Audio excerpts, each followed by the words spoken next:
작정하신 영원한 목적 교회라는 제목으로 하나님 말씀 나누는 시간 갖겠습니다. 사람들은 누구나 자신이 원하는 바가 있습니다. 그것이 육신적인 것이든 영적인 것이든 사람들은 뭔가를 원합니다. 또 어떤 때에는 그 원함이 지나쳐서 내가 반드시 그것을 이루고 말겠다라고 작정할 때가 있습니다. 근데 오늘 본문 말씀은 사람의 원함이나 사람들의 원함이나 사람들의 작정에 대한 말씀이 아니고 하나님의 원함, 하나님의 작정에 관한 말씀입니다. 하나님께서 내가 반드시 이렇게 하겠다라고 작정하신 하나님의 작정에 대해서 한번 살펴보는 시간 갖도록 하겠습니다. 여러분, 하나님께서 뭐 하기를 원하시는지, 뭐라고 작정하셨는지 한번 같이 기대하는 마음으로 하나님의 말씀 집중해서 들었으면 좋겠습니다. 에베소 3장 오늘 본문 말씀 10절 11절 말씀 같이 한번 읽겠습니다. 10절 11절 같이 읽겠습니다. 시작. 그 목적은 그분께서 이제 교회를 사용하사 하늘의 처소들에 있는 정사들과 권능들에게 하나님의 갖가지 지혜를 알게 하려 하심이라. 이것은 곧 그분께서 그리스도 예수 우리 주 안에서 작정하신 영원한 목적에 따른 것이니라. 아멘. 우리는 여기서 하나님께서 그리스도 예수 우리 주 안에서 작정하신 영원한 목적을 보게 됩니다. 그러니까 하나님께서 작정하신 영원한 목적이 있다라는 것입니다. 사람들도 의지가 정말 강한 사람들은 자기가 작정한 목적을 반드시 이루고야 맙니다. 그런 독한 분이 있어요. 어쨌든 자기가 작정한 건 반드시 이루고야 말겠다. 하물며 하나님은 어떠하겠습니까? 하나님께서 작정하신 그 영원한 목적, 그 목적을 하나님께서 친히 이루시지 않겠습니까? 만군의 주의 열심히 이것을 이루리라 라는 이사야 말씀처럼 하나님께서는 반드시 하나님께서 작정하신 목적을 이루시는 분이십니다. 그러니까 영원부터 작정하신 그 영원한 목적을 하나님께서는 반드시 이루신다라는 것입니다. 그렇다면 하나님께서 작정하신 그 영원한 목적, 하나님께서 작정하신 영원한 목적이 뭘까요? 하나님께서 작정하신 영원한 목적, 내가 반드시 이걸 이루겠다라고 하신 그 영원한 목적은 바로 교회입니다. 내가 교회를 세우겠다라는 것입니다. 마태복음 16장에 내가 내 교회를 세우리니 라는 말씀처럼 하나님께서는 내 교회를, 하나님의 교회를 세우시겠다라고 작정하셨습니다. 하나님께서 교회를 세우시고 그 교회를 사용해서 하나님의 갖가지 지혜, 그 놀라운 지혜를 하나님께서 알게 하시겠다라는 것입니다. 그래서 오늘 본문 말씀은 하나님께서 이제 교회를 사용하사 하늘의 처소들에 있는 정사들과 권능들에게 하나님의 갖가지 지혜를 알게 하려 하심이라고 말씀하고 계십니다. 하나님께서 얼마나 놀라운 지혜를 가지고 계신 분이십니까? 우리는 도저히 상상할 수 없는 지혜를, 그 무한한 지혜를 하나님은 가지고 계시신 분이십니다. 그 하나님의 갖가지 그 다양한 지혜를 교회를 사용해서 알게 하시겠다라는 것입니다. 이 세상에는 수많은 단체들이 있습니다. 자기 이익을 추구하는 단체들도 있고, 또 나는 우리의 이익이 아니라 다른 사람의 이익, 자선을 위해서 생긴 그러한 단체들도 있습니다. 그러나 하나님께서는 그러한 단체들을 사용하시겠다라고 말씀하지 아니하시고 하나님께서는 교회를 사용하시겠다 이렇게 말씀하고 계십니다. 교회를 사용해서 이러이러한 일들을 내가 이루시겠다라고 하나님은 말씀하고 계십니다. 하나님의 마음 안에는 늘 언제나 교회가 있었습니다. 영원 전부터, 창세 전부터 하나님의 마음 안에는 교회가 있었습니다. 내가 교회를 사용해서 이러한 일들을 이루겠다라는 마음이 있으셨던 것입니다. 여기서 핵심은 교회입니다. 교회. 다른 단체나 조직이나 개인이 아니라 교회를 사용하시겠다라는 것입니다. 교회를 사용해서 이러한 일들을 이루시겠다라는 것입니다. 하나님께서 작정하신 영원한 목적, 그것이 뭐라고 말씀하세요? 교회다 이렇게 말씀하십니다. 그렇다면 저와 여러분의 목적은 무엇입니까? 저와 여러분의 목적은 무엇입니까? 여러분 뭘 원하세요? 뭘 이루기를 원하세요? 이 땅에서 뭘 하기를 원하세요? 여러분이 원하시는 목적은 무엇입니까? 세상에서 성공하는 것, 돈을 많이 버는 것, 자녀들이 잘 되는 것, 가족들끼리 그냥 건강하게 행복하게 오래오래 사는 것, 이것이 저와 여러분의 목적입니까? 하나님께서 오늘 저와 여러분의 목적을 바꾸라 이렇게 말씀하고 계십니다. 오늘 저와 여러분들이 첫 번째 주시는 말씀은 목적을 바꾸라는 것입니다. 하나님과 동일한 목적을 가지라라는 것입니다. 교회를 세우는 것, 여기에 저와 여러분의 목적을 두라라고 주님 말씀하십니다. 그런데 만약 어떤 분이 저는 그렇게 할 마음이 없는데요, 저는 제 목적을 교회를 세우는데 두고 싶지 않는데요 라고 이렇게 말씀하시면 여러분은 그분께 뭐라고 말씀하시겠습니까? 저는 별로 그렇게 하고 싶지 않은데요. 하나님께서 작정하신 영원한 목적이 교회를 세우는 것, 그건 알겠는데 저는 제 목적을 거기에 두고 싶지 않습니다 라고 말하는 분이 계시다면 여러분은 그러한 분들에게 뭐라고 말씀하시겠습니까? 뭐라고 말씀하시겠어요? 저도 뭐라고 말하려고 하는데 그럴 마음이 없대는데 뭐라고 말합니까? 그럴 마음이 없대는데. 어떤 사람이 구원받고 싶지 않대요. 뭐라고 말해요? 구원의 복음을 그냥 전하고 마는 수밖에 없습니다. 자신은 교회를 세우는 것이 목적이 아니래요. 나는 교회를 세우고 싶은 마음이 없대요. 그럴 마음이 없대요. 뭐 들을 말씀이 없습니다.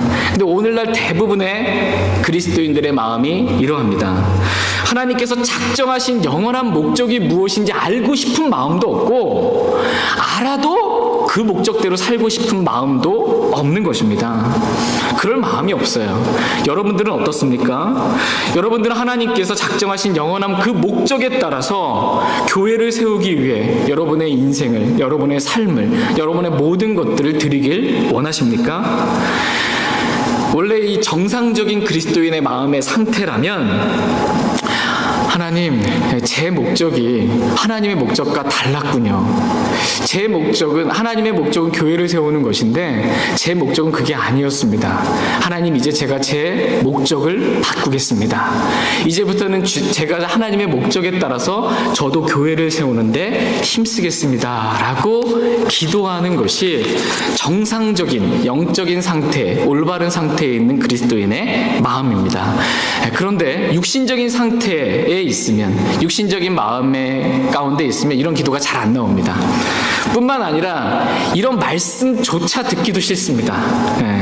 육신으로 가득한 고린도 교회 성도들의 마음이 이러했습니다.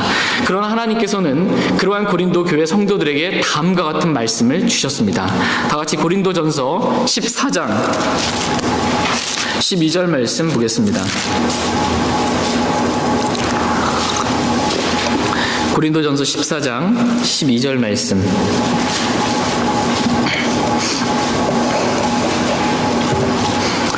고린도전서 14장 12절 말씀.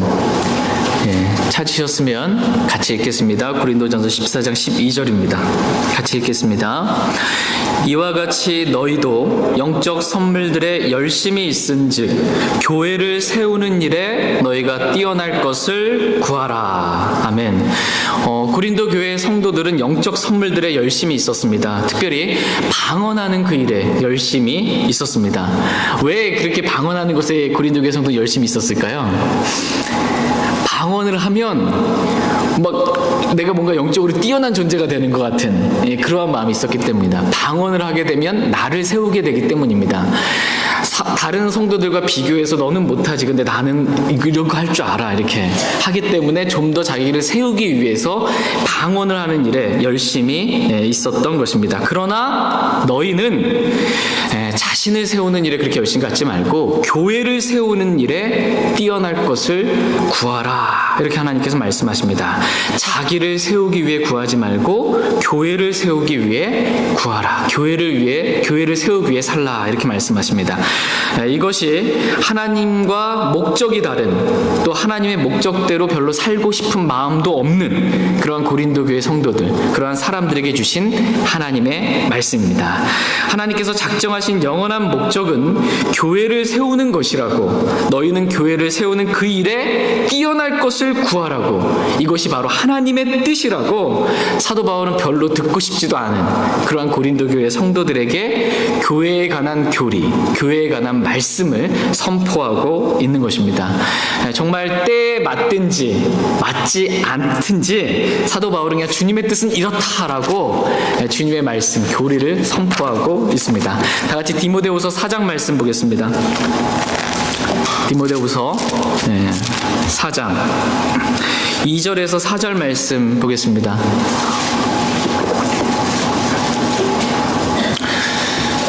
디모데후서 4장 2절에서 4절 말씀.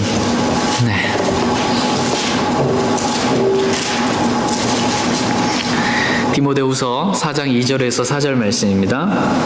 2절 말씀 제가 먼저 읽겠습니다. 말씀을 선포하라. 때에 맞든지 맞지 아니하든지 긴급히 하라. 모든 오래 참음과 교리로 책망하고 꾸짖고 권면하라. 때가 이르리니 그들이 건전한 교리를 견디지 못하며 기가 가려워 자기 욕심대로 자기를 위해 선생들을 쌓아두고 또 진리로부터 귀를 돌이켜 꾸며낸 이야기들로 돌아서리라. 아멘. 하나님께서는 말씀을 선포하라 이렇게 말씀하십니다. 때에 맞든지 맞지 아니하든지 긴급히 말씀을 선포하라 이렇게 말씀하십니다. 때에 맞지 않아도 긴급히 그냥 말씀을 선포하라는 것입니다. 특별히 말씀을 주신 첫 번째 목적, 그것은 바로 교리입니다. 그래서 모든 오래 참음과 교리로 책망하고 꾸짖고 권면하라 이렇게 말씀하십니다. 사랑은 오래 참고 라고 말씀하셨기 때문에 아무리 말해도 듣지 않고 바뀌지 않아도 오래 참음 가운데 교리로 책망하고 교리로 꾸짖고 교리로 권면하라 라는 것입니다. 때에 맞지 않아도 하나님의 말씀은 이렇다고, 교회에 관한 교리는 이렇다고 교리로 꾸짖고 책망하고 권면하라는 것입니다. 그렇게 하라고 주님 말씀하십니다. 그렇게 하라고 말씀하신 이유는 다음과 같습니다.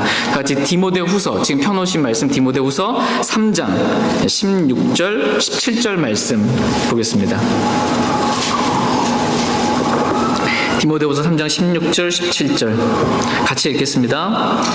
모든 성경 기록은 하나님의 영감으로 주신 것으로 교리와 책망과 바로잡음과 의로 교육하기에 유익하니 이것은 하나님의 사람이 완전하게 되어 모든 선한 일에 철저히 갖추어지게 하려 함이라. 아멘. 하나님의 사람이 완전하게 되려면 무엇이 필요하다고 말씀하세요?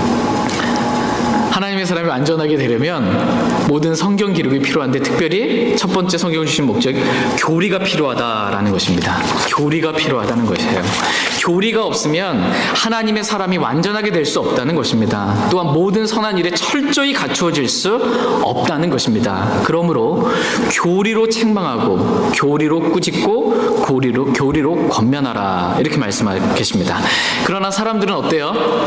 교리를 듣고 싶어요? 듣고 싶지 않아요? 사람들은 교리를 별로 좋아하지 않습니다. 교리를 별로 듣고 싶지 않습니다. 교회에 와서 내가 이런 교리 들으려고 내가 이렇게 앉아있나, 좀 위로가 되는 말씀, 좀 격려가 되는 말씀, 은혜가 되는 말씀 들으려고 왔더니 무슨 교리에 관한 이 말씀을 하고 있나, 별로 듣고 싶지 않습니다. 교리는 기준 잣대를 의미합니다. 기준이에요. 교리는 기준이에요. 기준 잣대이기 때문에 이 기준 잣대로 재는 것입니다. 이걸 쟀더니 이게 틀리다, 이걸 쟀더니 이건 맞다 라고 이렇게 재는 것, 판별하는 기준이 바로 교리입니다. 옳고 그름이 너무나 분명하기 때문에 사람들은 교리를 싫어합니다. 사람들의 마음 안에는 뭐가 있냐면 욕심이 있어요. 육신의 욕심이 있어요. 그래서 그 욕심에 따라서 나는 이렇게 하고 싶은데 교리를 갖다가 되는 거예요. 성경적으로 보니까, 교리적으로 보니까 그렇게 하는 것은 잘못된 것입니다 라고 말하니까 듣고 싶지 않은 것입니다. 너무 듣고 싶지 않아서 성경의 표현은 건전한 교리를 견디지 못한다, 이렇게 성경 말씀하세요. 건전한 교리를 견디지 못하는 것입니다. 저희가 좀 전에 읽었던 디모데후서 4장 3절 4절 말씀 다시 한번 읽겠습니다. 3절 4절 말씀 같이 읽겠습니다. 때가 이르리니 그들이 건전한 교리를 견디지 못하며 기가 가려워 자기 욕심대로 자기를 위해 선생들을 쌓아두고 또 진리로부터 귀를 돌이켜 꾸며낸 이야기들로 돌아서리라. 우리는 여기서 때가 이르리니 그들이 건전한 교리를 견디지 못하며 라는 말씀을 보게 됩니다. 그러니까 사람들은 건전한 교리를 견디지 못한다는 것입니다. 교리 얘기만 나와도 알러지 반응이 나와요. 교리의 얘기만 나와도 알러지 반응이 나옵니다. 견디지 못하고 싫어하는 것입니다. 이유는 그 사람의 마음에 욕심이 있기 때문입니다. 나는 이렇게 하고 싶은 욕심이 있는데 그렇게 하는 것은 잘못이라고 교리적으로 말하니까 견딜 수가 없는 것입니다. 그렇다고 해서 내가 말씀을 완전히 떠날 수는 없으니까 자기 욕심대로 자기를 위해 말씀을 가르쳐줄 선생들을 많이 쌓아두는 것입니다. 그 말씀이 진리가 아니어도 괜찮아요. 그 말씀이 진리가 아니어도 돼요. 그 말씀이 옳으냐 그르냐 이것은 그 사람에게 중요하지 않습니다. 다만 그 사람이 가르쳐주는 그 말씀이 내 욕심과 맞냐, 이것이 중요한 것이에요. 내 욕심과 맞으면 다 은혜로운 말씀이에요. 내 욕심과 맞으면, 내 육신의 원함과 맞으면 은혜로운 말씀입니다. 더 분명하게 말씀을 드리면 내가 듣는 그 말씀이 진리여서는 안 됩니다. 절대로 진리여서는 안 돼요. 왜냐하면 내가 진리를 들으면 지금 내가 하고 싶어하는 그 욕심이 진리와는 다른 잘못된 것이라는 것을 깨닫게 되기 때문에 내가 듣는 말씀이 진리면 안 되는 것입니다. 그래서 진리로부터 귀를 돌이켜서 꾸며낸 이야기들로 사람들이 돌아선다라는 것입니다. 나는 진리를 듣고 싶지 않고 꾸며낸 이야기이지만 그래도 좀 듣기 좋은 내 욕심과 좀 맞는 그러한 말씀, 그런 은혜로운 말씀을 나는 듣고 싶다라는 것입니다. 오늘날 대부분의 사람들의 마음이 이러합니다. 그래서 이것은 옳고 이것은 그르다라고 분명하게 교리를 말하지 않는 교회, 교리가 없는 교회, 그냥 교훈적인 설교만 하는 교회, 감동적인 설교만 하는, 교훈적인 설교만 하는 교회, 듣기 좋은 말씀만 전하는 교회에 사람들이 몰릴 수밖에 없습니다. 교리를 말하면 사람들은 견디지 못합니다. 사람들은 교리를 싫어합니다. 마귀도 교리를 싫어합니다. 왜냐하면 교리가 뭐예요? 교리는 무엇이 옳고 무엇이 그르냐라는 것을 말하는 건데 마귀 입장에서 교리를 말해버려요. 그럼 마귀 다 틀렸지 뭐, 마귀가 하는 거. 교리 견딜 수가 없는 거예요, 마귀. 그래서 마귀가 이 자신의 사역자들을 통해서 만든 성경이 있어요. 영어 성경 100가지가 넘는다고 그러고 한글 성경 10가지가 넘어가요, 지금 있는 성경들이. 근데 한 가지 성경만 진리예요. 한 가지 성경만 하나의 말씀이에요. 한 가지 성경만 올바른 말씀이에요. 근데 이 마귀가 교리를 듣고 싶지 않아서 변개시켜 놓은 성경들이 있습니다. 그 성경들은 다 이 교리를 다 교훈으로 바꿨습니다. 성경을 주신 목적이 교훈이지, 우리에게 교훈을 위해서 주신 것이지 교리가 아니다라는 것입니다. 그러므로 교리를 가지고 서로 무엇이 옳다 무엇이 그르다 이렇게 따지지 말자라는 것입니다. 하나님은 사랑의 하나님이신데 그렇게 옳고 그름을 따지는, 교리로 그렇게 난도질하는 그러한 분이시냐.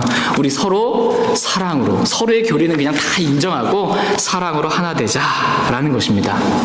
이러한 말을 들을 때 건전한 교리를 견디지 못하는 사람, 그 마음에 욕심이 있는 사람은 이런 말을 들을 때 속에서부터 아멘이 됩니다. 맞아, 그렇게 해야지. 교리 이게 중요한 게 아니고 사랑이 중요하지.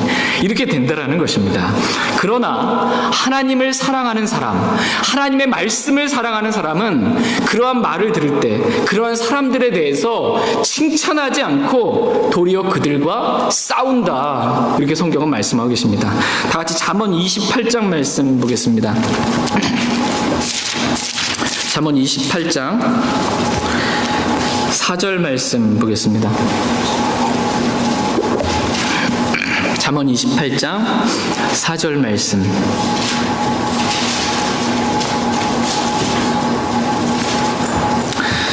잠언 28장 4절 말씀 다 찾으셨으면 같이 읽겠습니다. 법을 버리는 자들은 사악한 자들을 칭찬하나 법을 지키는 자들은 그들과 싸우느니라.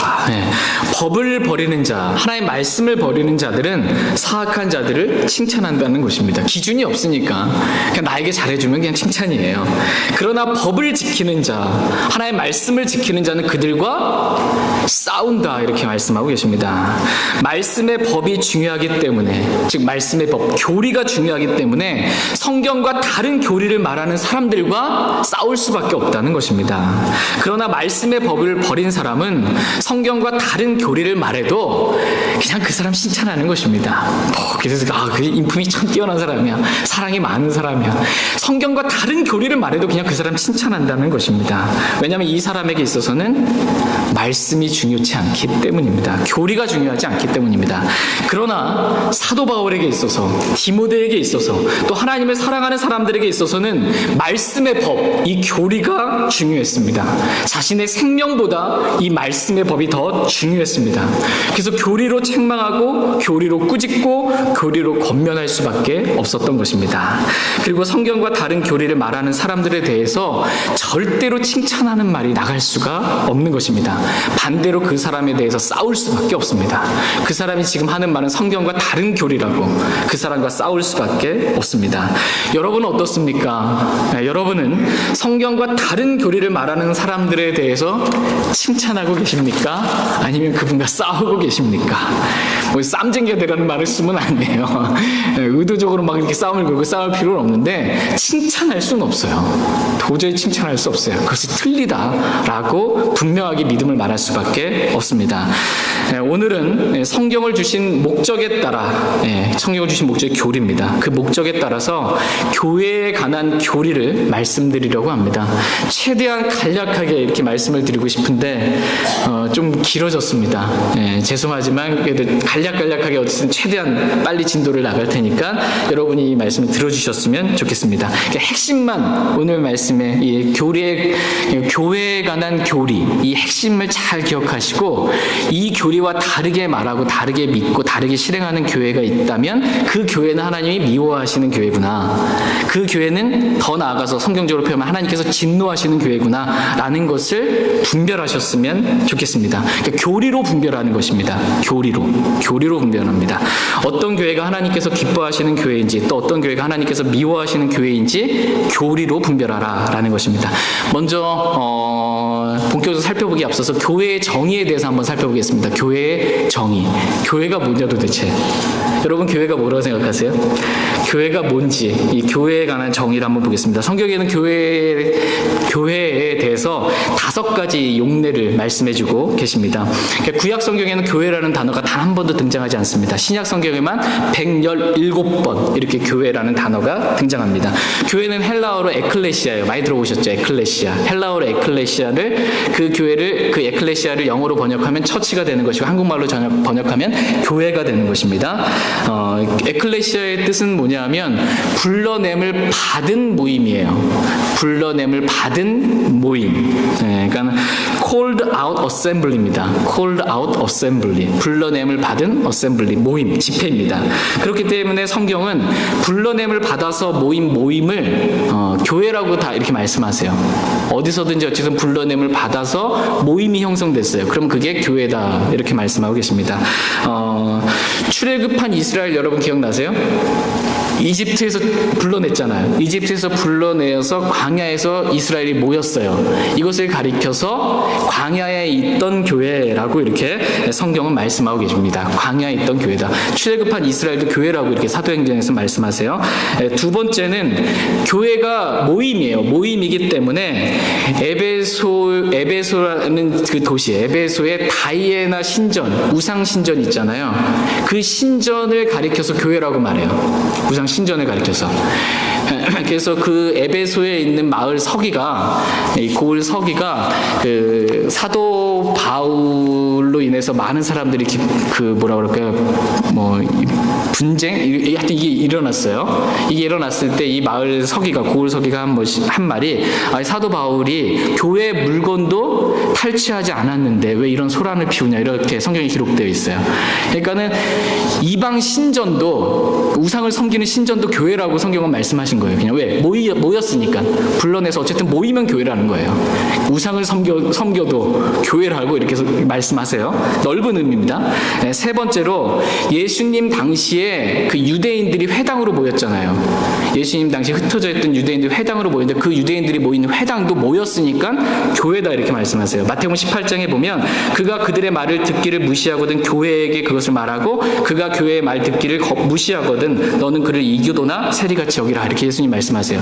여기서 마태복음 18장에서 말씀하신 교회는 예수님 당시에 있었던 유대인들이 모이는 회당을 교회다라고 이렇게 말씀하십니다. 그러니까 광야에 있던 교회, 에베소의 그 이방 신전, 또 유대인의 회당 다 불러냄을 받은 모임이기 때문에 그냥 성경은 교회다 이렇게 그냥 말씀해 주셨습니다. 일반적인 의미의 교회입니다. 그러나 하나님께서 작정하신 교회, 오늘 저희가 보는 말씀, 하나님께서 작정하신 교회, 하나님께서 세우시겠다고 하시는 교회는 그런 교회가 아니에요. 그런 교회가 아니에요. 우리가 말하는 교회는 그냥 말하자면 그런 교회가 아닙니다. 하나님께서 세우시겠다고 작정하신 교회는 주님의 몸된 교회와 지역교회입니다. 주님의 몸된 교회와 지역교회. 주님의 몸된 교회가 네 번째 교회 용례이고 지역교회, 이 땅에 있는 지역교회가 다섯 번째 교회에 관한 용례입니다. 같이 마태복음 16장 18절 말씀 보겠습니다. 마태복음 16장 18절 말씀.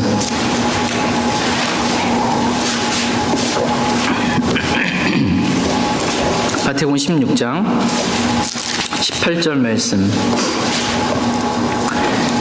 같이 읽겠습니다. 마태복음 16장 18절 같이 읽겠습니다.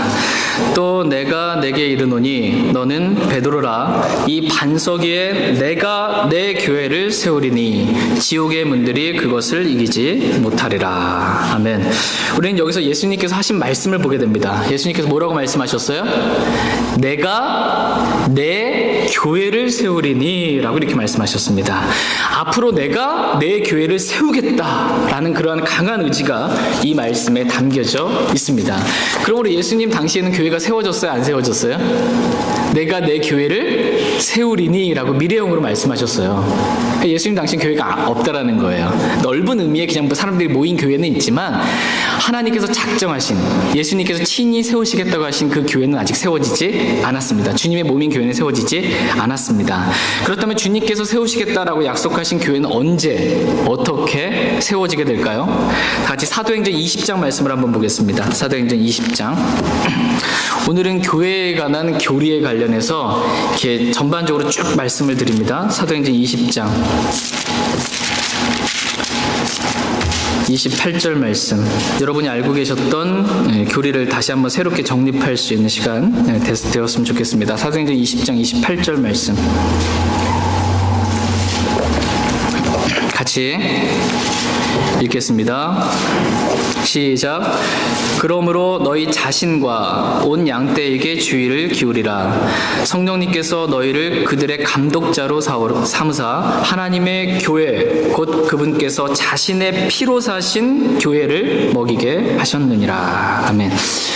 여기서 보시면 하나님의 교회 곧 그분께서 자신의 피로 사신 교회라는 말씀을 보게 됩니다. 그러니까 교회는 어떻다는 거예요? 하나님의 피로 사신 교회다라는 것입니다. 그러니까 하나님의 피, 십자가에서 하나님이신 예수 그리스도의 피가 흘려지기 전까지는, 그 피값을 주고 사시기 전까지는 교회가 있을 수 없다라는 것입니다. 반드시 십자가 이후에 교회가 세워지게 되었다라는 것입니다. 그러므로 교회는 십자가 이후에 피 흘리심 사건이 있은 다음에 세워진 것입니다. 구체적으로 어느 때였냐면 예수님 십자가에서 피 흘려 죽으시고 묻히시고 부활하시고 승천하신 다음 열흘 뒤 오순절 때 오순절대 교회, 주님의 몸인 교회가 이 땅 가운데 세워지게 되었습니다. 그러니까 주님의 몸이라고 그러잖아요, 교회를. 주님의 몸인 교회가 세워지려면 어떻게 되냐면 구원받은 성도들이 그 몸 안에 들어가야 돼요. 주님의 몸 안에. 그래야 몸인 교회가 세워지게 되는 것입니다. 주님의 몸인 교회. 고린도전서 12장 13절에 보면 찾지 않겠지만 한 성령에 의해 침례를 받아, 성령 침례를 받는 것입니다. 물 침례가 아니고 성령 침례를 받아 한 몸 안으로 들어와야 주님의 몸인 교회가 된다, 이렇게 말씀하세요. 한 몸 안으로. 여기서 몸은 그 교회를 의미합니다. 그러니까 주님의 몸된 교회는 성령 침례가 있어야 가능하다는 것이에요. 성령 침례가.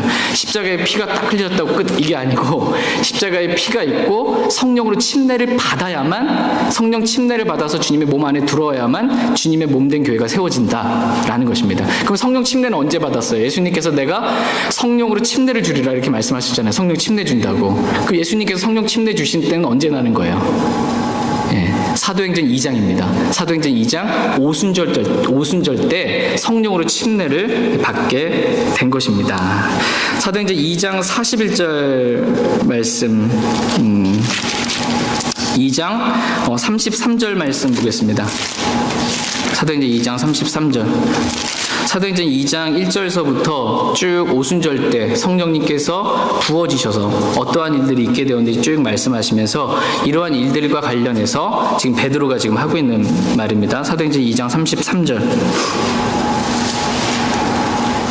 같이 읽겠습니다. 그러므로 그분께서 하나님의 오른손에 의해 높여지시고 하나님에게서 성령님을 약속으로 받아서 너희가 지금 보고 듣는 이것을 부어주셨느니라. 지금 예수님께서 하나님의 손에 의해서 높여지셨다, 이 말씀 승천하신 걸 말해요. 예수님께서 승천하셨어요. 그리고 승천하셔서 아버지 하나님으로부터 성령님을 약속으로 받았대요. 성령님을 약속으로 받았습니다. 그리고 그 성령님을 예수님께서 부어주셨어요. 이게 성령 침례가 있게 된 것입니다. 이때가 오순절이라는 것입니다. 이때 주님께서 세우시겠다라고 약속하신 주님의 몸된 교회가 오순절 때 세워지게 되었다라는 것입니다. 그런데 이때 주님의 몸된 교회만 세워진 것이 아니고 눈에 보이는 지역교회도 바로 그날 곧바로 세워지게 되었습니다. 마지막 5번째 교회는 지역교회입니다. 다 같이 사도행전 2장 41절 말씀 보겠습니다.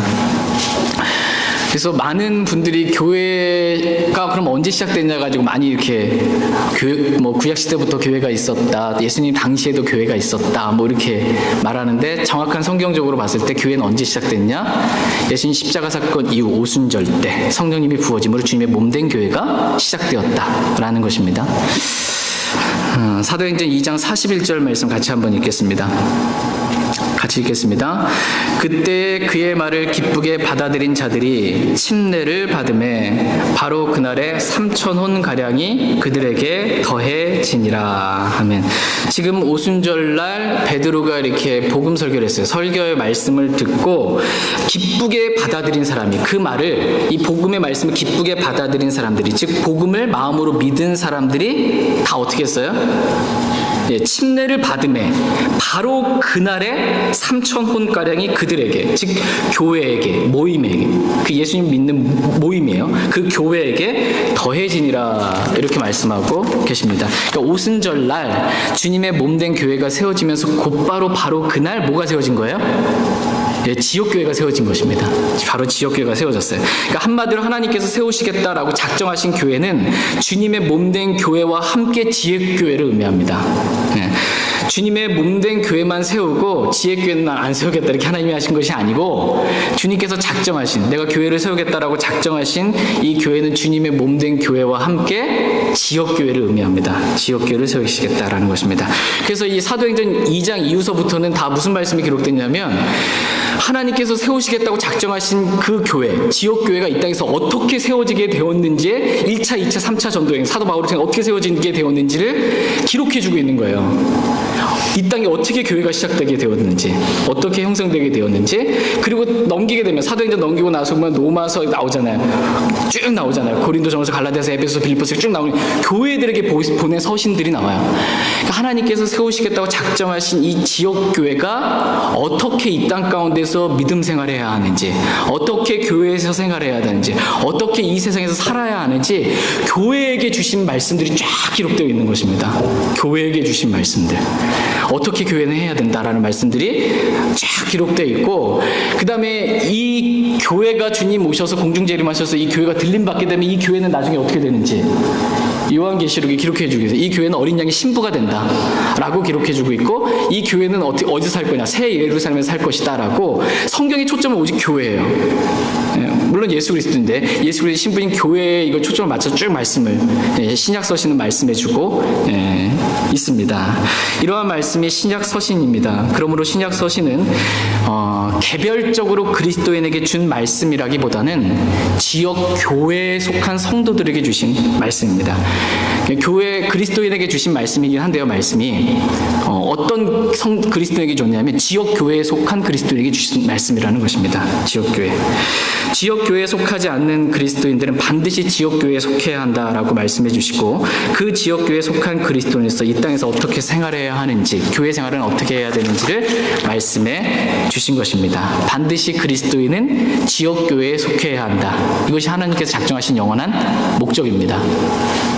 그러니까 나는 구원받았으니까, 오늘날 많은 사람이 어떠냐면 난 구원받았으니까 나 언제 죽어도 하늘나라 가니까 나 교회 안 가. 이게 하나님께 작정하신 목적이 아니라는 것입니다. 또 두세 사람이 내 이름으로 모인 곳에는 주님이 그들 한가운데 계신다고 했으니까 그냥 우리 가족끼리 모여서 예배드리면 그게 교회지. 그래서 나 교회 안 가. 결론이 이겁니다. 근데 그런 말들은 다 틀린 말들이라는 거예요. 그런 말들은 틀린 말들입니다. 주님이 두세 사람이 이름으로 모인 그곳에 거하는 건 맞아요. 근데 두세 사람이 모였다고 다 교회는 아니에요. 우리 아이들까지 5명 다 구원받았습니다. 저희 자매랑 둘러서 자기 위해서 2사람이 둘러서 침대에 누워있다고 교회가 아니에요. 그러니까 구원받은 사람들끼리 그냥 모였다고, 이게 그냥 우리 가족끼리 모였다고 교회가 아니고, 교회는 정규적으로 모임을 가져야 교회입니다. 정규적으로. 주의 첫날에 구원받은 그리스도인들끼리 모여야, 불러냄을 받은 모임이 이게 교회입니다. 이런 모임이 없으면 교회가 아닙니다. 오늘날 무교회주의자들이 많이 있습니다. 그냥 가족들끼리 모여서 인터넷 설교 들으면 그게 교회지. 아닙니다. 하나님께서 작정하신, 하나님께 세우시겠다 작정하신 그런 교회는 그러한 교회가 아닙니다. 정규적으로 주의 첫날 모여서 예배를 드리는 것, 이게 교회입니다. 이 지역교회 회원이 되는 방법에 대해서 잠깐 살펴보겠습니다. 지역교회 회원이 되려면 어떻게 하면 될까요? 교회 열심히 나오면 됩니다. 지역교회 회원이 되려면 먼저 구원받아야 됩니다. 구원받았다 끝나지 않고 구원받은 다음에 반드시 침례를 받아야 지역교회 회원이 될 수 있다라고 성경은 말씀하십니다. 같이 사도행전 2장 41절 말씀 다시 한번 보겠습니다. 사도행전 2장 41절 말씀 같이 읽겠습니다. 그때 그의 말을 기쁘게 받아들인 자들이 침례를 받음에 바로 그날에 3,000원가량이 그들에게 더해지니라.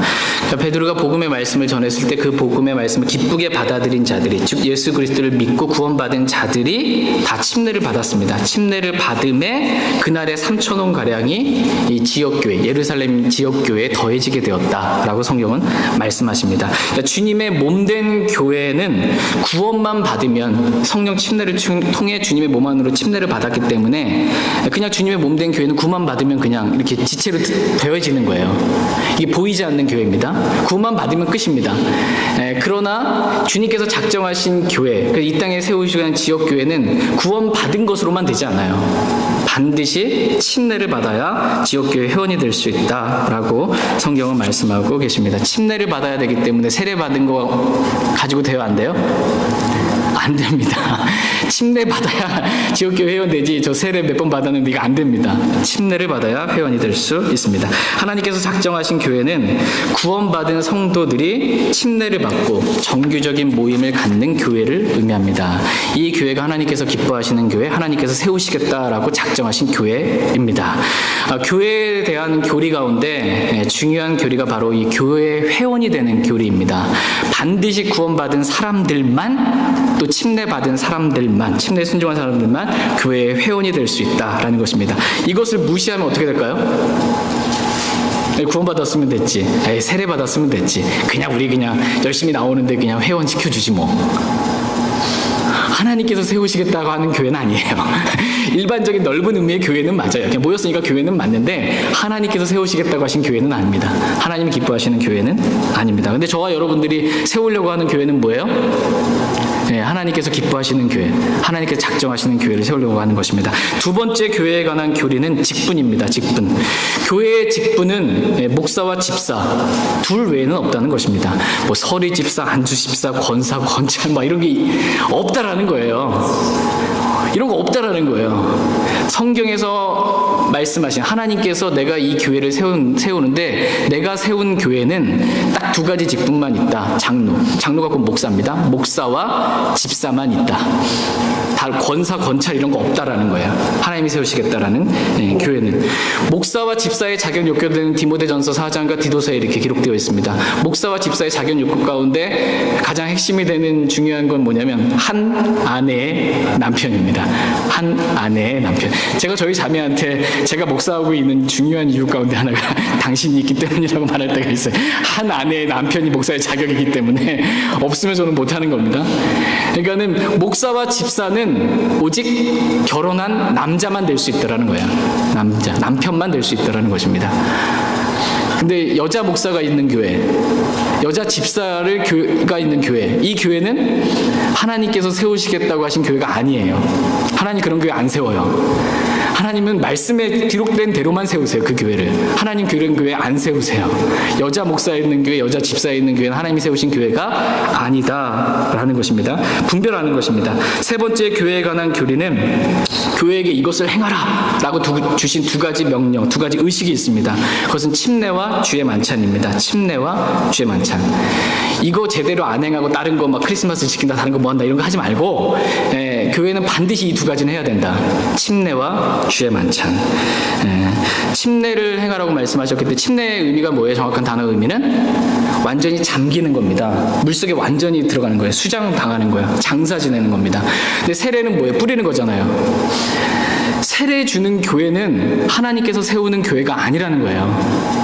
세례 주는 교회는 하나님께서 세우신 교회가 아니라고 이렇게 말씀하시는 겁니다. 내가 세운 작정한 교회는 침례 주는 교회지 세례 주는 교회가 아니다라는 것입니다. 주의 만찬을 행할 때에도 마찬가지입니다. 예수 그리스도께서는 죄 없으신 분이십니다. 예수님은 그 죄 없으신 분이심을, 죄 없으신 예수님이 내 죄 때문에 피 흘려 죽으셨다라는 것을 나타내기 위해서는 어떻게 해야 돼요? 주의 만찬 행할 때 예수님이 죄가 없으신 분이시다, 하나님의 피를 흘렸다, 이걸 나타내면 죄 없으신, 이 죄를 없다라는 걸 상징하는 포도즙을 주의 만찬 때 사용해야 됩니다. 근데 발효가 됐어요. 부패가 됐어요. 그래서 포도주를 주의 만찬 때 써요. 그것은 예수님이 죄가 있다라고 드러내는 거예요. 예수님이 포도주를 쓰는 거는. 그 때문에 그런 교회는 하나님이 세우신 교회가 아니다라는 거예요.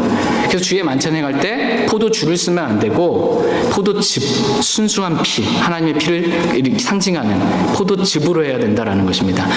빵 역시도 마찬가지예요. 누룩이 들어간 빵으로 주의 만찬 행하면 안 된다라는 거예요. 누룩은 죄를 상징합니다.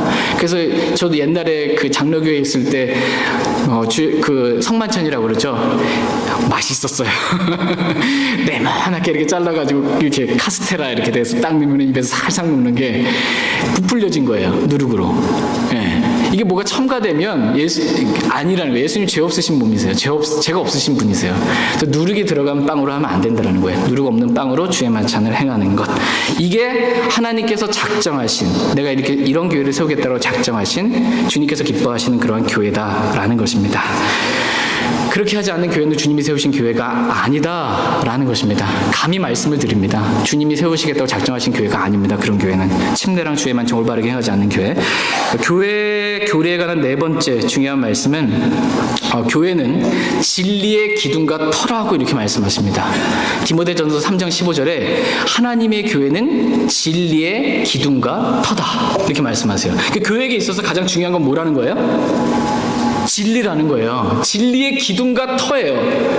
근데 교회가 진리의 기둥과 터의 역할을 안 해요. 진리를 무시해요. 그럼 다 무너져 버리는 거잖아요. 그런 교회는 하나님께서 세우시겠다는 교회가 아니라는 것입니다. 진리가 중요하다라는 것입니다. 마지막으로 교회가 해야 될 세 가지 일들에 대해서만 간략하게 살펴보고는 말씀 정리하고 마치겠습니다. 교회가 그러면 모여서 뭐 할까요? 구원받은 사람들이 침례받고 모여서 그러면 뭐 할까요? 목사, 집사 당연히 세워야 됩니다. 근데 뭘 하는 게 가장 핵심이냐는 것입니다. 세 가지 해야 될 일인데 첫 번째는 잃어버린 혼들에게 복음을 전해야 된다라는 것입니다. 그게 교회에게 주신 지상 명령입니다. 복음을 전해야 되는 것. 그래서 그 사람들이 구원받고 지역교회에 더해져서 교회를 세우게 하는 것. 이게 교회에게 주신 것입니다. 두 번째는 그럼 구원받은 사람들이 이제 어떻게 하냐? 구원받은 사람들이 교회에 모여서 양육해야 된다는 것입니다.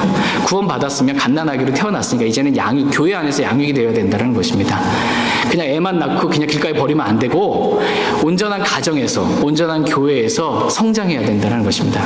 그리고 성도들끼리 서로 해야 될 일이 있어요. 서로 사랑하라, 서로 섬기라, 이 서로 도우라, 서로 하라고 하신 말씀들을 해야 되는 것입니다. 서로 지체로서 연결돼서 이렇게 하는 것이 필요한 것이고, 마지막 세 번째로 교회가 해야 될 일은 하나님을 영화롭게 하는 것입니다. 하나님께 경배드리는 것입니다. 그러니까 교회가 해야 될 일이 어떻게 구분되냐? 구원받지 않은 사람한테 복음 전해야 되는 거고, 이미 구원받은 사람한테 서로 사랑하면서 양육하고 서로 섬겨야 되는 것이고, 그럼 하나님께 대해서는 경배를 드려야 합니다. 경배를 드려야 합니다. 그게 교회가 해야 될 가장 중요한 일들 가운데 하나입니다. 경배는 그러면 어떻게 드려야 하는지, 하나님께서 내가 세우겠다고 작정하신 교회는 경배는 이렇게 드려야 된다라고 하나님이 그 경배 드리는 방법까지 알려주셨습니다. 다 같이 요한복음 4장 24절 말씀 보겠습니다. 거의 오늘 말씀 끝나갑니다. 마지막 정리예요. 요한복음 4장 24절 말씀.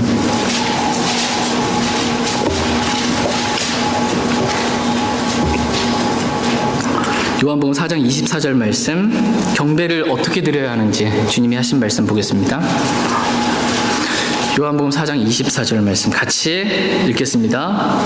하나님은 영이시니 그분께 경배하는 자들이 반드시 영과 진리로 그분께 경배할지니라 하시니라. 아멘. 하나님께 경배하는 자들은 반드시 어떻게 하래요? 영과 진리로 경배해야 된다, 이렇게 말씀하세요. 영과 진리 말고 다른 방법으로 경배해도 돼요? 안 돼요? 안 됩니다. 여러분, 나답과 아비후 기억나세요? 모세의 네 아들이 있는데 나답과 아비후가 있었습니다. 나답과 아비후가 제사장이에요. 아론의 아들들 가운데 나답과 아비후가 하나님께서 명령하지 않은 이상한 불을 하나님께 드렸어요. 그랬더니 어떻게 됐어요? 하나님부터 불이 나와서 죽었습니다. 그 자리에서. 하나님은 내가 소멸시키시는 불이다, 이렇게 말씀하세요. 하나님께서 명령하지 않은 방법대로 뭔가를 드리면, 하나님께서 명령하지 않은 방법대로 경배를 드리면 죽을 수도 있다라는 것이에요. 불이 나와서 죽을 수 있다라는 것입니다. 그래서 하나님께서 명령하신 방법대로만 경배해야 된다는 것입니다.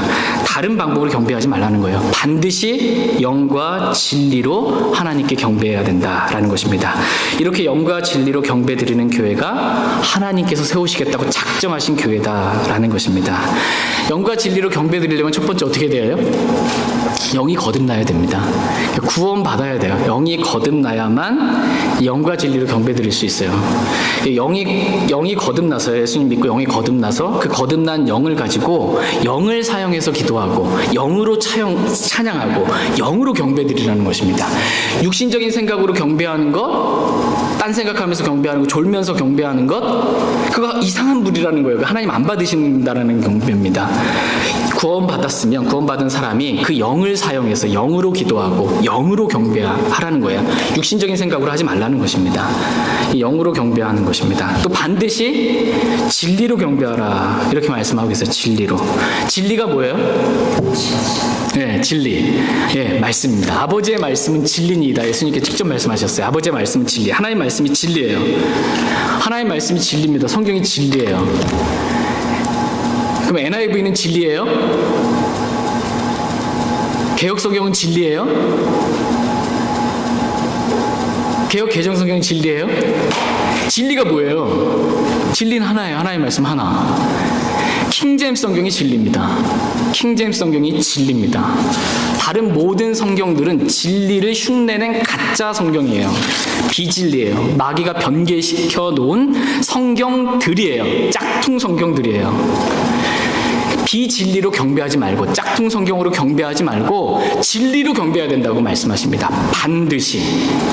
이 말에 아멘 되십니까? 반드시 킹제임스 성경 진리로 경배하라는 것입니다. 진리가 아닌 이 비진리로 경배하는 것 하나님 안 받으신다라는 것입니다. 하나님께서 세우신 교회가 아니라는 것입니다. 이렇게 안 하는 교회는 교회예요. 개혁성경으로 뭐 예배드리겠다 이렇게 모여도 교회는 교회예요. 넓은 의미의 교회예요. 우상신전도 교회인데 넓은 의미로 교회라는 거예요. 근데 하나님께서 세우시겠다고 작정하신 하나님이 기뻐하시는 교회는 아니라는 것입니다. 그것은 아니라는 것입니다. 마귀는 반드시 영과 진리로 경배드려야 한다라는 이 말씀을 변개시켰어요. 뭐로? 신령과 진정으로 예배해야 한다 이렇게 변개시켰어. 성경 자체를 신령과 진정으로.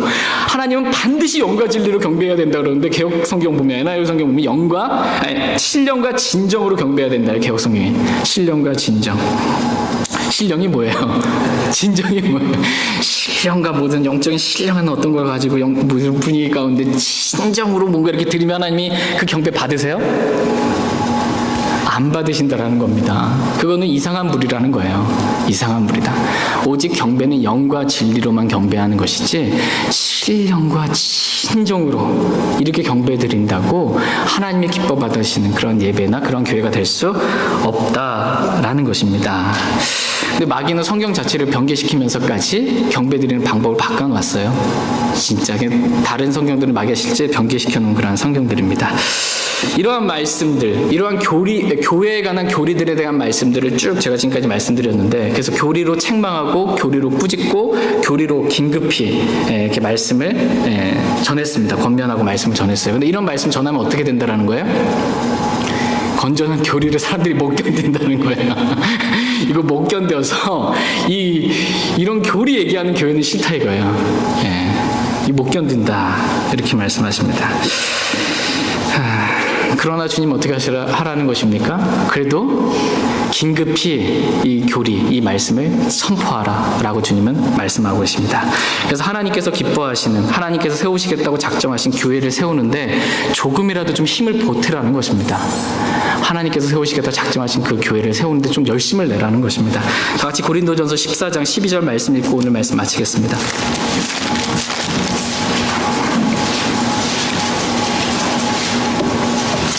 고린도전서 14장 12절 말씀.